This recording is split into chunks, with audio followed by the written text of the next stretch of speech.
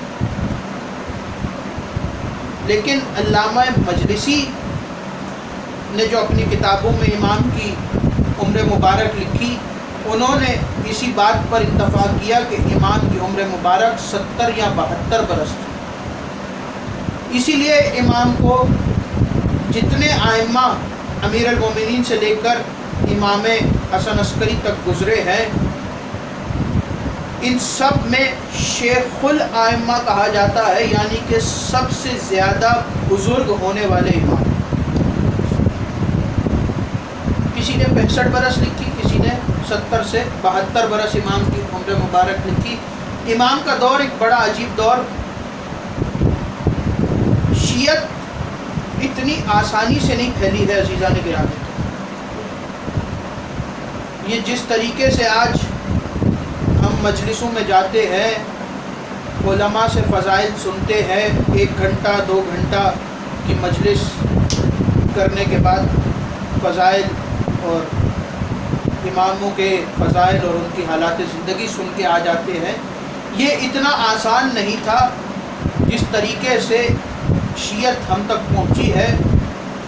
وہ بالخصوص امام جعفر صادق نے اپنے بابا کے بعد علم کی جو منزلت سنبھالی ہے، تو ایسی منزلت سنبھالی ہے کہ دنیا یہ کہنے پہ مجبور ہو گئی کہ جو اس کا مذہب ہے وہ اسی کے نام پر رکھا جائے گا، اور اس دن کے بعد سے شیعوں کو فقہ جعفریہ کہنے لگے۔ جنہیں اہل تشیع کہا جاتا تھا، انہیں جعفری دنیا کہنے لگ گئی، اس لیے کہ امام کا علم کے حوالے سے جو کام ہے وہ بے شک دوسرے ائمہ نے بھی کیا ہے، لیکن امام نے جو ایک اپنا دور گزارا ہے علم کے اوپر، 4000 طلاب الگ الگ ممالک کے، الگ الگ زبانوں کے، جنہیں امام نے پڑھایا ہے، اور ہر طالب علم الگ الگ سبجیکٹ پڑھنے آتا تھا امام سے، اور امام ہر طالب علم کو اس کی مرضی کے مطابق اس کا علم دیتے تھے۔ کوئی حکیم بننے آتا تھا، کوئی طب سیکھنے آتا تھا، کوئی فزکس سیکھنے آتا تھا۔ یہ واحد امام ہے کہ جس کے دور میں ہر علوم پر گفتگو کی گئی ہے۔ امام ہی کے دور میں فزکس پر بھی بات ہوئی، امام ہی کے دور میں کیمسٹری پر بھی بات ہوئی، امام ہی کے دور میں طب پر بھی بات ہوئی، امام ہی نے میتھمیٹکس بھی پڑھائی۔ اور یہ جو آج دنیا میں بچوں کو تعلیم دینے کا رائج ہے، یہ بھی امام ہی نے رائج کیا تھا کہ بچوں کو تعلیم کس طرح دینی ہے۔ جب بچے پہلی دفعہ کچھ پڑھتے ہیں تو بچوں کو رنگوں کے نام سکھائے جاتے ہیں، یہ بھی امام جعفر صادق نے ہی بتایا تھا، اس لیے کہ جب لوگ امام سے پڑھنے آتے تھے تو امام نے کہا، توجہ رکھیے گا، امام نے کہا کہ اکیلے نہ آیا کرو، اپنے ساتھ اپنے گھروں سے اپنے بچوں کو بلایا کرو۔ تو انہوں نے کہا کہ مولا، ہم یہاں پہ آپ سے علم سیکھنے آتے ہیں، ہم اگر اپنے بچوں کو لائیں گے تو وہ شرارتیں کریں گے اور ہمیں پڑھنے نہیں دیں گے۔ تو امام نے فرمایا، کیا تمہیں نہیں معلوم کہ معصوم کی محفل میں کوئی شرارت نہیں کرتا؟ معصوم کی محفل میں کوئی شرارت نہیں کرتا، تم اپنے بچوں کو لے کے آیا کرو۔ انہوں نے اگلے دن سے اپنے بچوں کو لانا شروع کیا۔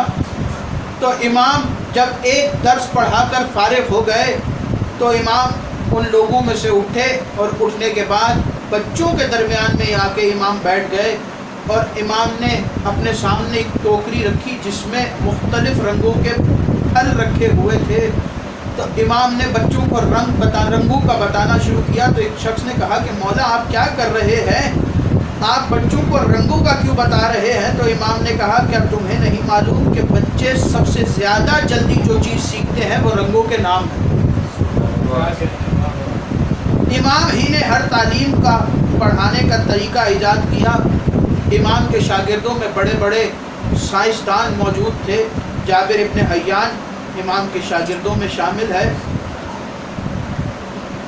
امام کے شاگرد 4000 بعض مقامات پر کسی نے 40 اور 70 ہزار کی تعداد بھی امام کے شاگردوں کی لکھی ہے کہ امام نے 40 سے 70 ہزار شاگرد پڑھائے ہیں۔ آج بھی دنیا میں اگر کوئی بڑی سے بڑی یونیورسٹی بھی ہے تو اس یونیورسٹی میں ایک سبجیکٹ کے زیادہ سے زیادہ 2 ٹیچر ہوتے ہیں، لیکن اس سے زیادہ ایک جو اگر فزکس پڑھا رہا ہے تو وہ سر دوسرا سبجیکٹ نہیں پڑھاتا، لیکن امام کی یونیورسٹی واحد وہ جامعہ تھی کہ جہاں پر استاد ایک تھا اور علوم 4000 تھے۔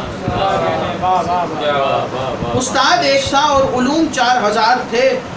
امام سے پڑھنے والے آ رہے تھے، امام کا یہ جامعہ کی خبر پوری دنیا میں پھیل چکی تھی، پوری دنیا کے لوگ امام سے پڑھنے آ رہے تھے، ہندوستان سے بھی لوگ امام سے طب سیکھنے گئے۔ ایک شخص چلا اور چلتے چلتے امام کے قریب پہنچا اور امام سے کہا کہ میں آپ سے پڑھنا چاہتا ہوں لیکن میں خدا کو نہیں مانتا۔ امام نے کہا تیرا مذہب کیا ہے؟ اس نے کہا میں دہریہ ہوں، میں کسی خدا کو نہیں مانتا۔ امام نے کہا کسی کو تو مانتا ہوگا؟ اس نے کہا میری نظر میں کوئی خدا نہیں ہے۔ امام نے کہا پھر دنیا کیسے بنی؟ تو اس نے کہا کہ دنیا خود بخود وجود میں آئی ہے، دنیا کا کوئی خالق نہیں ہے، دنیا خود ہی وجود میں آئی ہے، انسان خود ہی وجود میں آیا ہے اور یہ دنیا خود ہی فنا ہو جائے گی، نہ اس کو کوئی فنا کرنے والا ہے نہ اس کو کوئی خلق کرنے والا ہے۔ امام نے کہا تو کسی خدا کو نہیں مانتا؟ اس نے کہا میں کسی خدا کو نہیں مانتا۔ امام نے کہا کیا پڑھنا چاہتا ہے؟ اس نے کہا میں طب سیکھنا چاہتا ہوں۔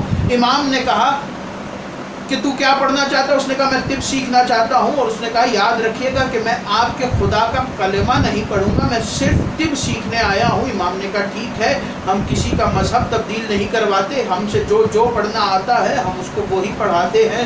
اس نے پڑھنا شروع کر دیا۔ چند دن گزرے تھے کہ امام کو پتہ چلا کہ وہی امام کا شاگرد ایک مقام پر بیٹھ کر چند بیج کوٹ رہا ہے۔ امام اٹھے اور چلتے چلتے اس کے قریب پہنچے اور اس کے سامنے آ کے بیٹھے اور امام نے کہا توجہ رکھیے گا، امام نے کہا کہ تو میرا سب سے لائق شاگرد ہے، مجھے تجھ پر ناز ہے، مجھے تجھ پر فخر ہے، میں جو بھی تجھے پڑھاتا ہوں تو اسے وہ صحیح سے پڑھتا ہے، اسے صحیح سے اس پر پریکٹیکل کرتا ہے۔ تو کیا کر رہا ہے؟ اس نے کہا مولا میں حلیلے کے بیج کوٹ رہا ہوں، کیونکہ آپ نے کل کے درس میں پڑھایا تھا کہ اگر ان بیج کو کوٹ کر صفوف تیار کیا جائے تو جلد کے امراض کے اندر جو وہ صفوف تیار ہوتا ہے وہ جلد کے امراض کے لیے موثر ہوتا ہے۔ امام نے کہا اچھا، اگر تو چاہے تو ابھی یہیں پر ایک استاد اور شاگرد کے درمیان چھوٹا سا مباحثہ ہو جائے، چھوٹا سا امتحان ہو جائے، یہیں پر چند سوالات تجھ سے کر لوں، تو میرا لائق شاگرد ہے۔ اس نے کہا مولا پوچھئے کیا پوچھنا چاہتے ہیں؟ امام اس کے سامنے بیٹھ گئے اور امام نے کہا چل تو جو بیج کوٹ رہا ہے ادھر ادھر سے سوال نہیں کرتا، انہی بیج کے بارے میں سوال کر لیتا ہوں۔ امام نے کہا یہ بتا دے کہ اس دنیا میں پہلے بیج آیا تھا یا پہلے درخت آیا تھا؟ اس دنیا میں پہلے بیج آیا تھا یا پہلے درخت آیا تھا؟ تو اس نے کہا کہ مولا پہلے بیج آیا تھا۔ امام نے کہا اگر پہلے بیج آیا تھا تو پھر یہ بتا کون سے درخت سے گرا تھا؟ اس نے کہا مولا پھر درخت آیا ہوگا۔ امام نے کہا اگر درخت آیا تھا تو پھر بتا کون سے بیج سے ہوگا؟ اس نے کہا مولا پھر میں آپ کی بات سے ایک ہی نتیجے پر پہنچا ہوں اور وہ نتیجہ یہ ہے کہ میرے ذہن میں یہی بات آ رہی ہے کہ زمین کے اندر نہ دکھنے والے کچھ ایسے مادے ہیں جو آپس میں جمع ہوتے ہیں اور جمع ہو کر ایک بیج بن جاتے ہیں اور بعد میں وہ بیج درخت بن جاتا ہے۔ امام نے کہا تجھے زمین میں نہ دکھنے والے مادے تو سمجھ میں آ گئے لیکن نہ دکھنے والا خدا سمجھ میں نہیں آیا۔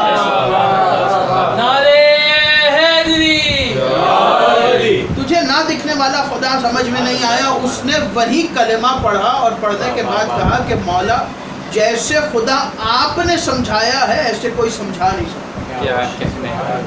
آپ نے خدا سمجھایا نہیں ہے، آپ نے خدا دکھایا ہے۔ اس کے بعد امام کے پاس لوگ آ رہے ہیں، میں جلدی جلدی بات کو سمیٹوں۔ امام دریائے دجلہ کے کنارے ہیں اور لوگ امام کو سلام کرتے ہوئے گزر رہے ہیں، جو آتا ہے امام کو سلام کر کے گزر جاتا ہے۔ ایک شخص وہاں سے گزر رہا تو اس نے دیکھا امام دریائے دجلہ کے کنارے بیٹھے ہیں، اس نے امام کو سلام کیا اور سلام کرنے کے بعد رک گیا۔ توجہ سے سنیے گا، امام کو سلام کرنے کے بعد رک گیا، لوگ سلام کر کے گزر رہے تھے، امام پلٹے اور امام نے کہا کہ تو کیوں نہیں گیا؟ تو اس نے کہا کہ مولا مجھے آپ سے کچھ بات کرنی ہے۔ مولا کھڑے ہوئے اور کہا کیا پوچھنا ہے پوچھ۔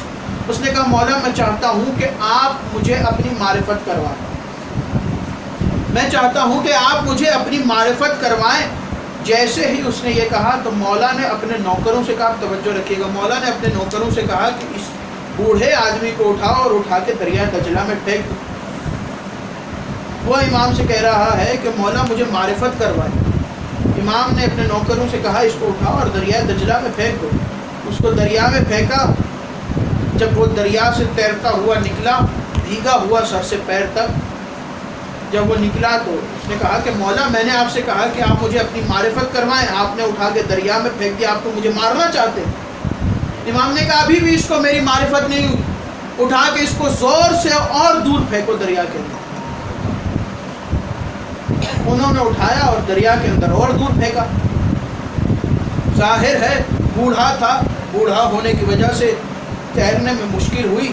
جب پورے جسم کا زور لگا کے تیرنے کے بعد دریا سے باہر نکلا تو سانس پھولی ہوئی تھی، ہانپتا کانپتا دریا سے باہر نکلا۔ قریب تھا کہ مولا کو کچھ برا بھلا کہتا۔ امام نے کہا ابھی بھی اس کو میری معرفت نہیں ہوئی۔ امام نے کہا کہ 4 نوکر جو سب سے زیادہ طاقتور ہیں وہ اس کو پکڑو اور خوب جھولا جھلا کر دریا کے وسط میں پھینکو۔ انہوں نے اس کو جھولا جھلا کر دریا کے وسط میں پھینکا۔ اب چونکہ 2 مرتبہ پہلے امام پھینک چکے تھے اور 2 مرتبہ اپنے پورے جسم کی طاقت لگا کے دریا کے اندر سے تیر کے نکل کے آ چکا تھا۔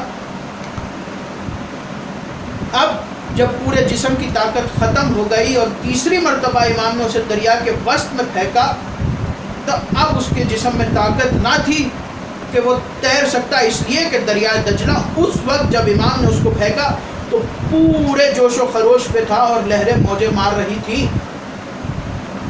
اب جب اس کو کوئی چارہ نظر نہ آیا تو اس نے آسمان کی طرف دیکھا، توجہ رکھیے گا، آسمان کی طرف دیکھ کے کہتا ہے کہ میرے اللہ اب مجھے تو ہی بچا، یہ تو مارنا چاہتا ہے، میرے اللہ مجھے تو بچا، یہ تو مارنا چاہتا ہے۔ جیسے ہی اس نے اللہ کو پکارا امام دریا کے قریب ہوئے اور قریب ہونے کے بعد امام نے آگے ہاتھ بڑھایا، امام نے ہاتھ بڑھایا، اس نے امام کا ہاتھ پکڑا اور ہاتھ پکڑ کے دریا سے باہر نکلا اور جیسے ہی باہر نکلا تو امام کے قدموں میں گر گیا، کبھی ایک قدم چومے کبھی دوسرا قدم چومے اور چومنے کے بعد کہتا ہے مولا مجھے آپ کی معرفت ہو گئی، مجھے آپ کی معرفت ہو گئی، مجھے آپ کی معرفت ہو گئی۔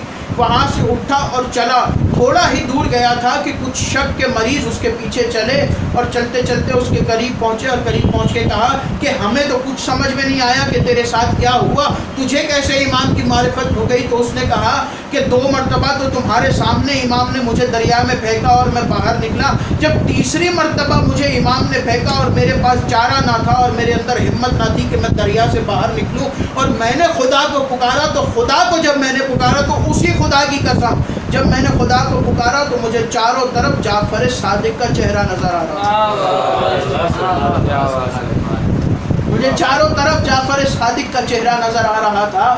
امام جعفر صادق علوم سکھا رہے ہیں دنیا کو، اور یہ وہ واحد امام ہیں کہ جنہوں نے اپنے بابا کے بعد بے تحاشا طلاب کو، اپنے شاگردوں کو علوم سکھائے۔ اور جب امام کا پہلا درس خارج ہوا تو امام نے اپنے شاگردوں سے کہا کہ خبردار کوئی بھی گھر پہ نہ بیٹھنا، ایسا نہ ہو کہ تم یہاں سے علم سیکھنے کے بعد اپنے اپنے گھروں کو چلے جاؤ اور گھروں میں بیٹھ جاؤ، خبردار کوئی بھی گھروں میں نہ بیٹھنا۔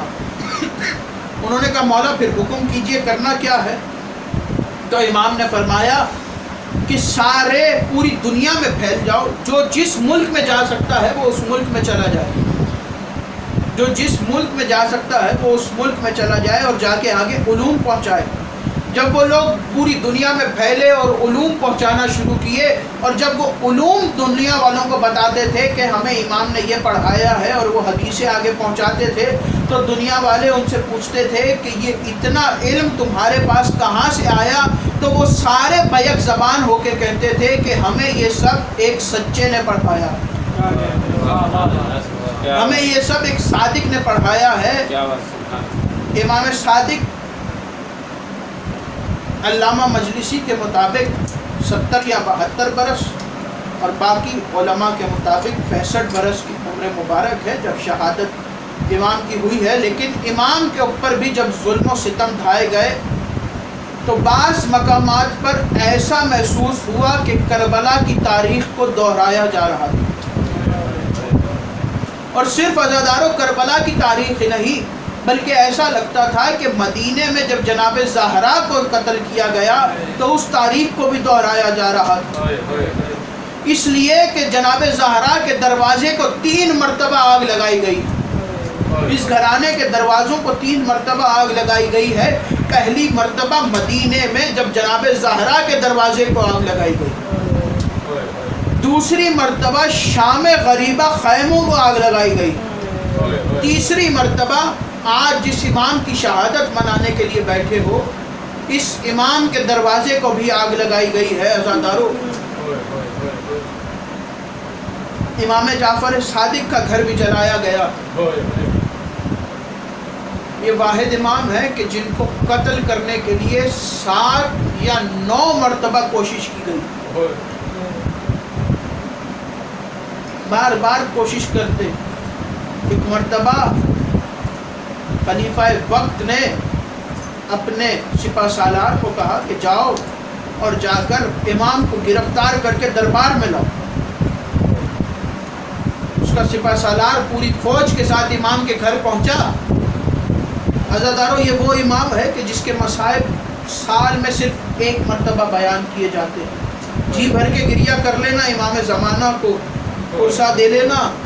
کیا پتہ اگلے برس اس مجلس میں کون ہو اور کون نہ ہو. اپنی ہر مجلس کو آخری مجلس سمجھ کے سنا کرو اور رو رو کے جناب زہرا کو پرسہ دینا کہ بی بی ہم آپ کو آپ کے اس بیٹے کا پرسہ دیتے ہیں کہ جس کے دروازے کو آگ لگائی گئی. عزادارو امام کو جب گرفتار کرنے آئے ہیں تو ایک بزرگی طاری تھی امام کے اوپر. امام کی بزرگی کا بھی خیال نہ کیا اور ہاتھوں میں رسن باندھی گئی اور رسن باندھ کر زنجیروں میں جکڑ کر امام کو گھر سے نکال کر دربار میں لایا گیا. جب امام کو دربار میں لایا گیا اور خلیفہ وقت نے اس نیت سے بلایا تھا کہ آج دربار میں سب کے سامنے جعفر صادق کو قتل کر دوں گا. اور جب اس کو امام کو دربار میں لایا گیا اور خلیفہ نے دیکھا کہ امام دربار میں آئے تو وہ کھڑا ہوا اپنے تخت سے اور کھڑا ہو کے ایک مرتبہ اس نے اپنی تلوار کو تھوڑا سا کھینچا اور کھینچا ہے جیسے ہی اس نے غصے میں تلوار کو کھینچا ابھی تھوڑی ہی تلوار کھینچی تھی کہ اچانک اس کے دل میں ایک نرمی پیدا ہوئی اور اس نے اپنا ہاتھ وہیں روک لیا. پھر تھوڑی دیر بعد اپنے جلال میں آ کے اس نے پھر تھوڑی سی تلوار کو کھینچا اور جیسے ہی تلوار کو تھوڑا سا کھینچا تو پھر اس کے دل میں نرمی پیدا ہوئی اور اس نے اپنی تلوار کو وہیں روک لیا. اور پھر تیسری مرتبہ جب اس پر جلال طاری ہوا تو اس نے پوری تلوار کو کھینچا اور قریب تھا کہ امام کو قتل کرتا. جہاں اس قریب تھا کہ امام کو قتل کرتا وہیں اس کے دل میں دوبارہ نرمی پیدا ہوئی اور اس نے امام کو رہا کر گھر بھیج دیا. تو اس کے سپہ سالار نے کہا اگر مارنا نہیں تھا تو امام کو گھر سے گرفتار کیوں کروایا. اگر تو نے مارنا نہیں تھا تو مجھ سے اتنی محنت کیوں کروائی. امام کو زنجیریں کیوں پہنوائی. امام کو اتنی دور کیوں بلایا. امام کو کیوں مجھ سے لے کے آیا. تو نے اگر قتل نہیں کرنا تھا تو نے تلوار نکالی کیوں نہیں چلائی. تو اس نے کہا کہ میں نے جب تلوار نکالی پہلی مرتبہ تو میرے دل میں اچانک ایک نرم گوشہ پیدا ہوا. اس کی وجہ یہ تھی کہ میں نے جیسے ہی تلوار کھینچی تو میں نے دیکھا کہ میرے سامنے رسول اللہ کھڑے ہیں اور رسول اللہ رو کے کہہ رہے ہیں کہ کیا تو جانتا نہیں ہے کہ تو کسے قتل کرنے جا رہا ہے. اس نے کہا جب میں نے دوسری مرتبہ تلوار کھینچی تو میرے سامنے دوبارہ رسول اللہ آ گئے اور پھر رسول اللہ نے آواز دے کے کہا کیا تو جانتا نہیں ہے کہ تو کسے مارنے جا رہا ہے. اس نے کہا جب میں نے پوری تلوار کو نیام سے نکالا تو پھر میری آنکھوں کے سامنے رسول اللہ تھے اور رسول کے بال کھلے ہوئے تھے اور رسول رو رو کے کہہ رہے تھے کیا تجھے ہوش نہیں ہے. کیا تجھے خبر نہیں ہے کہ تو کسے قتل کرنے جا رہا ہے. اس وجہ سے میں نے امام کو واپس بھیج دیا. عزادارو ایک مرتبہ امام کو روایات میں ملتا ہے کچھ کہتے ہیں کہ انگور اور انار میں اور کچھ کہتے ہیں کہ کھجوروں میں امام کو زہر ڈال کے دیا گیا، اور جب امام کو، اور یہ وہ امام ہے عزادارو، دو جملے سن لینا، یہ وہ امام ہے کہ جس نے عزاداری کا سلیقہ سکھایا ہے، یہ وہ امام ہے کہ جس نے فرش عزا کی تہذیب سکھائی ہے، یہ وہ امام ہے کہ جس نے فرش عزا کا احترام بتایا ہے، یہی وہ امام ہے کہ جس نے بتایا ہے کہ میرے جد حسین پر کیسے رویا جائے۔ عزادارو مجلس میں بیٹھے ہوئے تھے امام، اور ایک شخص منہ پر رومال رکھ کے رو رہا تھا کہ امام مجلس ختم ہونے کے بعد اس کے قریب آئے، اور قریب آ کے اس کے چہرے سے ہاتھ ہٹایا اور کہا کہ کیا تجھے میرے جد کے مصائب پر رونا نہیں آیا؟ تو اس نے اپنا رومال آگے کیا، اور آگے کرنے کے بعد کہا کہ مولا دیکھیے میں نے کتنا گریہ کیا کہ میرا پورا رومال میرے آنسوؤں سے گیلا ہے۔ تو امام نے کہا میرے جد کے مصائب میں ایسے نہیں رویا جاتا، بلکہ میرے دادا کے مصائب پر ایسے رونا چاہیے جیسے کوئی بوڑھی ماں اپنے جوان بیٹے کے لاشے پہ روتی ہے۔ ہاں عزادارو، یہی وہ امام ہے کہ جس کے گھر سے مدینے والے کہتے ہیں کہ جب تک امام زندہ تھے ہم محرم کا چاند آسمان پر نہیں دیکھتے تھے، جب امام کے گھر میں رونے کی آواز بلند ہوتی تھی تو ہم سمجھ جاتے تھے کہ محرم کا چاند طلوع ہو گیا۔ راوی کا نام ہے یحییٰ، راوی کہتا ہے کہ ایک مرتبہ میں نے دیکھا کہ محرم کا چاند طلوع ہوا اور پورا مدینہ مولا کے گھر کی طرف جا رہا تھا، اور سارا مدینہ سوگوار تھا اور مولا کے گھر کی طرف جا رہا تھا۔ وہ کہتا ہے کہ میں نے ایک شخص کو روکا اور روک کے کہا کہ سارا مدینہ کہاں جا رہا ہے؟ اس نے کہا کیا تجھے خبر نہیں ہے کہ محرم کا چاند آسمان پہ طلوع ہو گیا ہے؟ ہم سب امام صادق کو پرسہ دینے جا رہے ہیں۔ وہ کہتا ہے کہ میں بھی اس لشکر میں شامل ہو گیا، میں بھی اس رش میں شامل ہو گیا، اور جب میں امام کے گھر پہ پہنچا تو میں نے دیکھا کہ امام کے گھر میں عجب حالت ہے۔ میں نے دیکھا کہ امام نظر نہیں آ رہے ہیں لیکن کسی کے رونے کی آواز آ رہی ہے۔ وہ کہتا ہے جب میں رش کو ہٹاتے ہٹاتے آگے بڑھا اور آگے بڑھ کے میں نے دیکھا کہ ایک شخص امامہ زمین پر پھینک کر زمین پر لیٹ کر تڑپ رہا ہے، تو میں نے آواز دے کے کہا مولا اس عالم کی وجہ کیا ہے؟ تو امام نے کہا کیا تجھے خبر نہیں ہے کہ آسمان پر محرم کا چاند طلوع ہو چکا ہے؟ کیا تجھے خبر نہیں ہے کہ آسمان پر محرم کا چاند طلوع ہو چکا ہے؟ ہاں عزادارو، امام کو زہر دی گئی، اور یہ وہی امام ہے کہ جب دروازے کو آگ لگائی گئی اور دروازہ جلتا ہوا دیکھا تو امام نے سب سے پہلے اپنی دادی زہرا پر گریہ کیا، اور جب تھوڑی دیر کے بعد دروازے کی آگ بجھ گئی تو آخری جملے سن لینا، جب تھوڑی دیر کے بعد امام کے دروازے کی آگ بجھی تو امام نے اپنی دادی زینب کو یاد کر کے گریہ کرنا شروع کیا۔ عزادارو، امام کو زہر مل گئی، امام کو زہر ملی، امام کا جنازہ اٹھا، امام کی روح پرواز کر گئی، امام کو غسل و کفن دیا گیا۔ عزادارو، اس امام نے امام جعفر صادق کو غسل و کفن دیا ہے کہ جس کا جنازہ بغداد کے پل پر بغیر کفن کے رکھا گیا تھا، زنجیروں میں جکڑا ہوا جنازہ رکھا گیا تھا۔ عزادارو، امام موسیٰ کاظم نے اپنے بابا کو غسل و کفن دیا، غسل و کفن کے بعد جنازہ کس شان سے اٹھا؟ امام کا جنازہ سب سے بڑا جنازہ تھا، پورے مدینے میں امام کا جنازہ پڑھا ہے۔ عزادارو، امام کا جنازہ اٹھا، میں کہوں گا مولا آپ کتنے خوش نصیب ہیں کہ پورے مدینے نے آپ کا جنازہ پڑھا، آپ کے بیٹے نے آپ کو غسل و کفن دیا، کس شان سے آپ کا جنازہ اٹھا، کس شان سے آپ کو دفنایا گیا۔ لیکن ذرا مولا کربلا کے میدان میں آئیے، آپ کے جد حسین کا لاشا 3 دن ریت پر بغیر کفن کے رکھا رہا، نہ کوئی دفنانے والا تھا، نہ کوئی غسل دینے والا تھا، نہ کوئی کفن پہنانے والا تھا۔ الا لعنت اللہ علی قوم الظالمین، ماتم امام جعفر صادق۔